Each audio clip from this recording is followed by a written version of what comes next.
बच्चों, अब हम आज के वीडियो में मनोविज्ञान में अपने सीखने के सिद्धांत के दूसरे प्रमुख सिद्धांत की बात करेंगे। मैंने आपको बताया था कि सीखने के 3 सिद्धांत हैं, प्रयत्नभूल सिद्धांत, अंतर्दृष्टि या सूझ का सिद्धांत और क्रिया प्रसूत सिद्धांत। तो हम आज बात करते हैं अंतर्दृष्टि या सूझ का सिद्धांत क्या है। ये सिद्धांत किसने दिया था? कोहलर ने दिया था। इसके प्रतिपादक हैं कोहलर। और कोहलर ने इस सिद्धांत में क्या कहा, देखिए मैं पहले आपको इसकी थोड़ी सी हिस्ट्री बताती हूँ कि कोहलर कौन थे।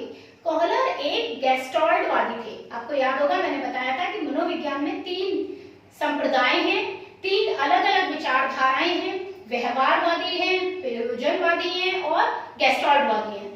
तो गेस्टॉल्टवादी ये मानते हैं कि मनोविज्ञान जो है वो एक छोटा लेवल पे नहीं, एक बहुत ब्रॉड लेवल पर होता है, एक विस्तृत रूप में होता है। तो वो एक गेस्टॉल्टवादी थे कोहलर।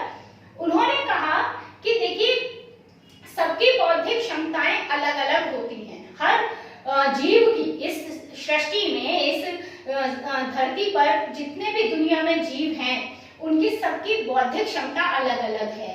ठीक है, मनुष्य अधिक बौद्धिक क्षमता वाला है, इसीलिए वो काम जल्दी सीख जाता है। जो और जीव हैं वो बौद्धिक क्षमता उनकी इतनी नहीं है, इसलिए वो काम को जल्दी नहीं सीख पाते हैं। ठीक है, मनुष्य की तरह जितने भी जीव जंतु हैं जिनकी बौद्धिक क्षमता ज्यादा है वही किसी काम को आसानी से सीख सकते हैं।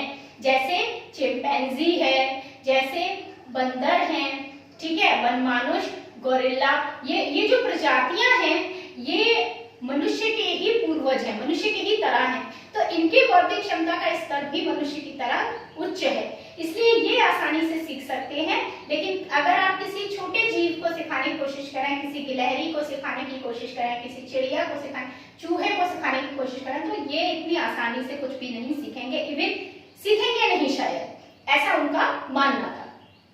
तो वो ये कहते थे कि सीखने के लिए जो हम कोई भी कार्य सीखते हैं तो सबसे पहले उसमें एक उद्देश्य होता है।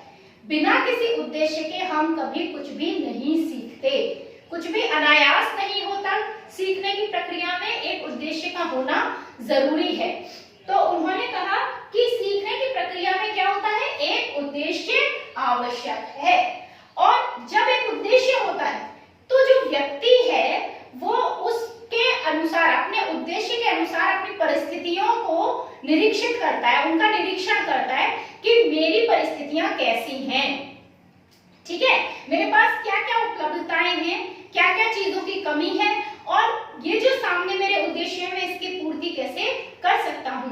तो जब उस उद्देश्य की पूर्ति के लिए वो अपनी परिस्थिति का अवलोकन कर लेता है, अपनी परिस्थिति का निरीक्षण कर लेता है, देख लेता है अपनी परिस्थिति को, तो पूरे इंस्पेक्शन के बाद वो एक निष्कर्ष पर पहुंचता है। और एक निष्कर्ष पर जब पहुंचता है तो जो उसे उसके लिए समाधान सूझता है, जो भी उसे अपनी समस्या, उसकी समस्या क्या है, उद्देश्य को प्राप्त करना, अपनी परिस्थितियों के हिसाब से वो सोच समझकर जो भी निर्णय लेता है, जो भी सूझ का प्रयोग करता है, अपनी अंतर्दृष्टि, मन में विचार करके, अंतर्दृष्टि मतलब अपने अंदर विचार करके, चिंतन करके जो भी निर्णय पर वो पहुंचता है, उस निर्णय का उपयोग करते हुए ही वो अपने उद्देश्य की प्राप्ति कर लेता है। और इसीलिए इसे हम सूझ का सिद्धांत या अंतर्दृष्टि का सिद्धांत कहते हैं। तो कोहलर के सिद्धांत के अनुसार सीखने की प्रत्येक क्रिया में एक उद्देश्य अवश्य होता है और परिस्थिति के अनुसार व्यक्ति उसके लिए प्रतिक्रिया करता है। यही प्रतिक्रिया सूझ कहलाती है या अंतर्दृष्टि कहलाती है। ठीक है, अब कोहलर ने इसके लिए एक प्रयोग भी किया। उन्होंने अपनी बात को एक प्रयोग से समझाने का प्रयास किया। उन्होंने क्या किया, एक पिंजरे में, ठीक है, एक चिंपैंजी को बंद कर दिया।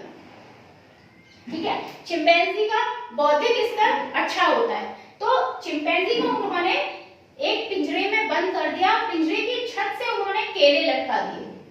ठीक है, और नीचे उसके पास कुछ डब्बे, कुछ बॉक्सेस, कुछ कार्टन्स रखे हुए थे।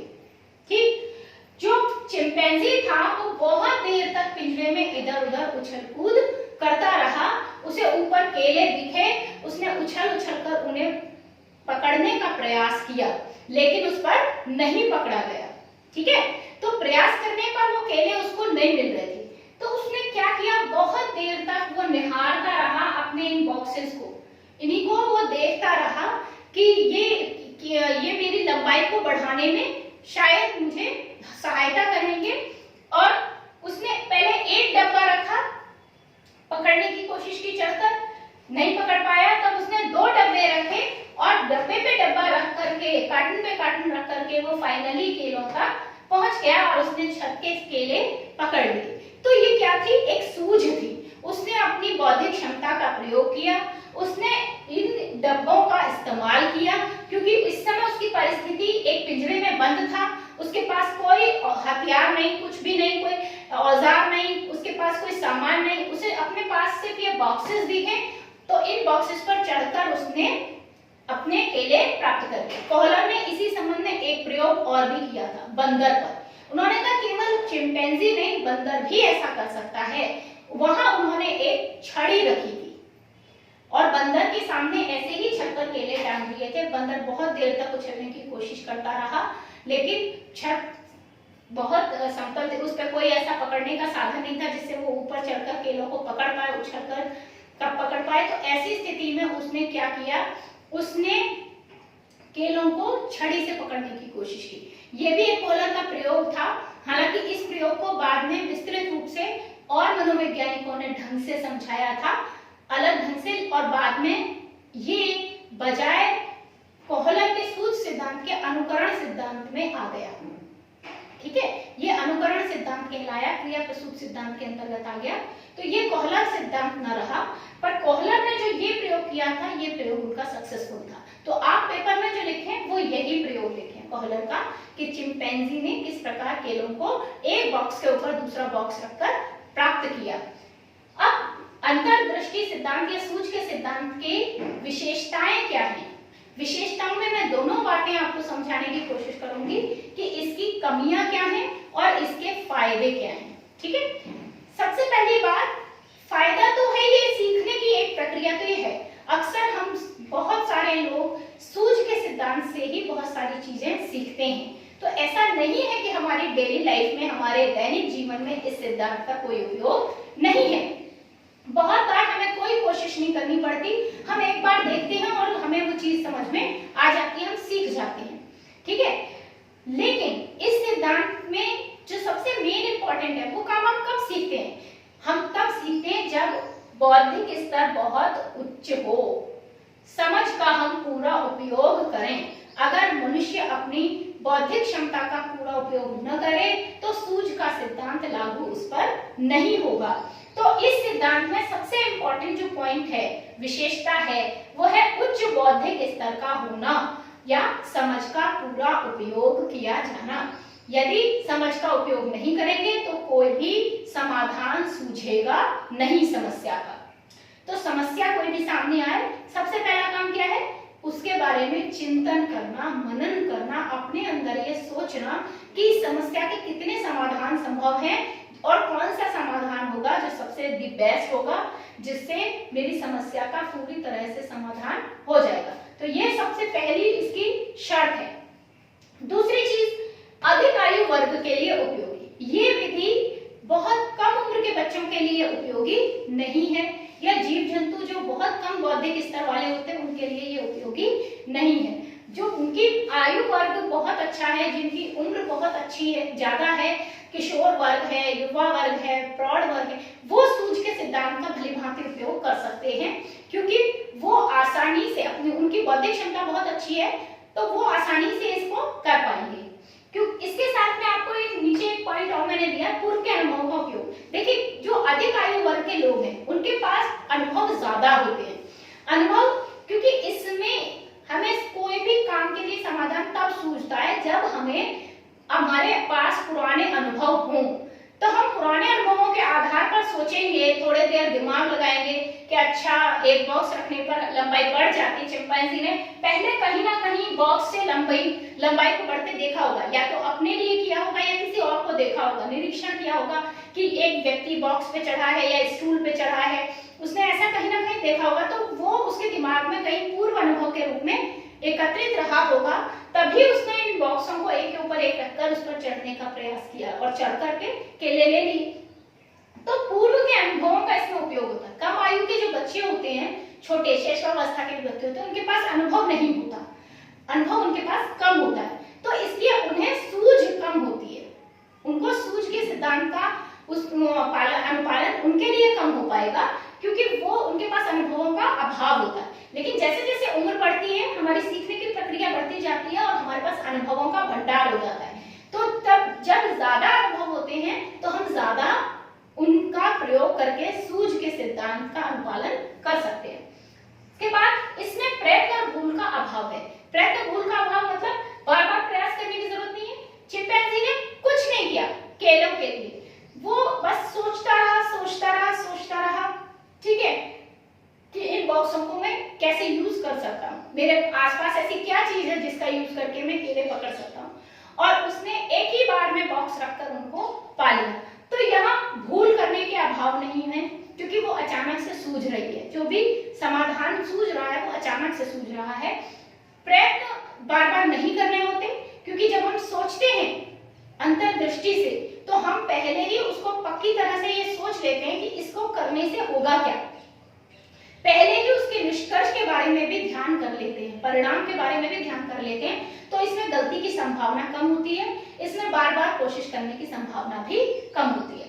फिर इसके बाद अचानक होने वाली घटना है ये जो सूझ है वो आपको अचानक हो सकता है। आप पूरा दिन बैठकर किसी समस्या का समाधान सोचते रहें और आपको कोई समाधान ना सूझे, कोई उसका हल ना पता चले। आप एक सवाल है गणित का लेकर बैठे हैं और आपको उसका हल नहीं समझ में आ रहा, कैसे करें। लेकिन अगले दिन मान लीजिए आपने वो फिर से लेके बैठा और अचानक आपको उसका सॉल्यूशन पता चल गया कि मैं ऐसे कर लूं इस सवाल को तो क्यों ना हल हो जाए, और अचानक से करने पर आपका वो सवाल है। तो ये कैसी प्रक्रिया है? अचानक से होने वाली प्रक्रिया है, ठीक है। इसमें लगातार प्रयास नहीं है, समय बहुत ज्यादा जो लगेगा वो सिर्फ सोचने में लगेगा, करने में नहीं, ठीक है। उसके बाद हस्त कौशल का अभाव। हाँ, इसमें हाथ पैर की मेहनत कम है, क्योंकि आप जब प्रयत्न भूल विधि का उपयोग करते हैं, प्रयत्न भूल सिद्धांत का उपयोग करते हैं, तो आप बार बार मेहनत करते हैं, बार बार उसकी कोशिश करते हैं। जैसे एक प्रश्न के उत्तर को याद करने के लिए दो तरीके हैं। एक तो हम उस प्रश्न के उत्तर को, अब ये हर एक में लागू नहीं है कि उसके उत्तर को किसी से मैच कर लें, मिला लें और हम उसे याद करें उसकी मैचिंग से, ठीक है ना। हमने उसको स्मृति चिन्ह बना लिया जिससे हमने उसके याद कर लिया।